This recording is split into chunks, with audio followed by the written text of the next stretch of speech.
What's up, Totally Inspired community? Welcome to another episode of Totally Inspired with me, your girl Sibo Dubing. Today I'm sharing a rather sad update as America marks exactly 20 years since the devastating 9/11 attacks. On 11 September 2001, hijacked passenger jets crashed into New York City's World Trade Center and the Pentagon building outside Washington, D.C.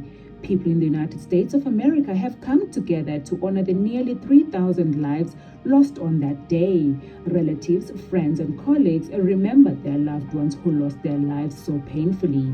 Today, many took to social media to relive this day, and amongst them was former U.S. First Lady Michelle Obama. Before we continue, please take a moment to subscribe to this channel.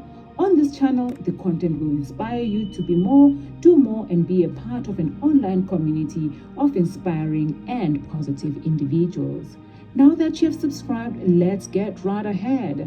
Mrs. Obama took to Instagram and penned a heartfelt message, which was an account of her personal experience of the day and a message of encouragement to all those affected by the tragic incident, as well as all Americans as they remembered this painful day in history. It read as follows: I spent the morning of September 11, 2001 with my girls in Chicago. It was Malia's first day of nursery school. I remember taking her photo, dropping her off for the very first time, and feeling those pangs of separation from my baby. I just bottled newborn Sasha into her seat and was driving back home when I heard the news on the radio, and the uncertainty and anxiety set in almost immediately. What was happening? Had the world just changed? What kind of future were our girls going to enter? Each of us, if we were old enough at the time, has our own story from that day. It's a snapshot, a time capsule, back to a different moment for all of us. For those who lost loved ones, it's especially painful to relive. My heart goes out to all those for whom this wasn't just a national tragedy, but a personal one. So today, I hope you'll take an extra moment to mourn, to reflect, and most of all, to remember. It's up to all of us to make sure that we're honoring all those memories that come rushing back by living lives that reflect not just the trauma of that day, but the best that was on display too. Our kindness and compassion, our courage and resilience. They are the values that lifted us up 20 years ago. And I hope they can guide us all, not just on an anniversary like this, but every single day, the message read.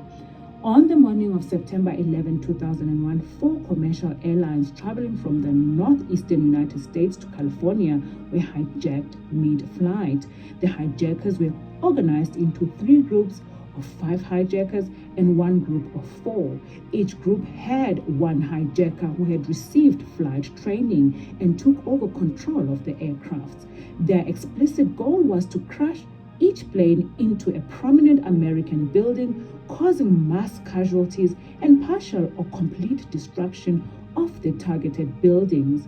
This is a day in history that will forever be remembered with a deep sense of loss and pain. May all who lost their loved ones on this tragic incident be comforted by our heartfelt thoughts and prayers. Do you have any words of comfort to strengthen the friends and families of all who lost their lives during the 9/11 attacks? Leave your comments down below and remember to like, share, and subscribe. Until next time, keep inspiring. Thanks, Jameson. This memorial behind me is one of many throughout the Bay Area and, of course, the entire country. This one honors the 343 firefighters who lost their lives while saving others 20 years ago. Ann Coster worked on the 81st floor of the North Tower. We saw the plane coming in and it banked.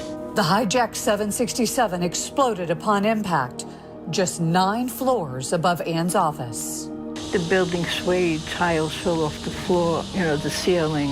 Ann called her dad and her husband. Then she and coworker Sue Conlon started down 80 flights of stairs.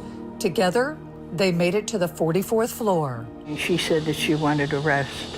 And I said, Susan, come on, we have to get down the stairs. I remember telling her to please come with me, and she didn't want to go. Ann barely escaped. I remember getting out of the building and someone, the gentleman I was with grabbing my hand and telling me that we had to run.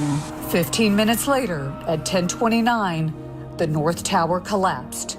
Ann's friend of 20 years, Sue Conlon, never made it out. They found her body on Christmas Day.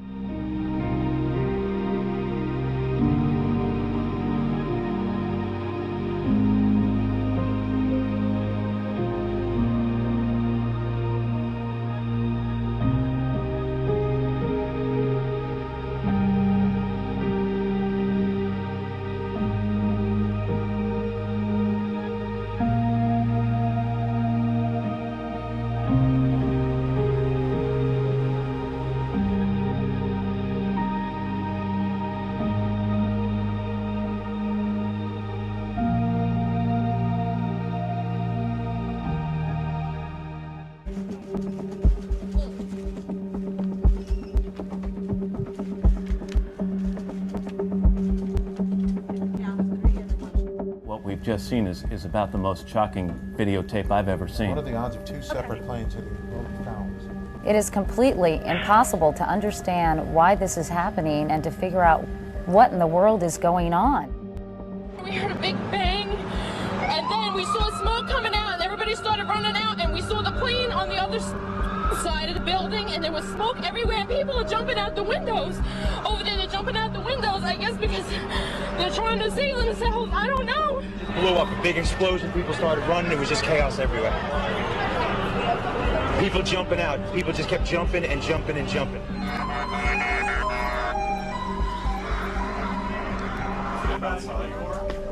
Talk about it later. Thank you all.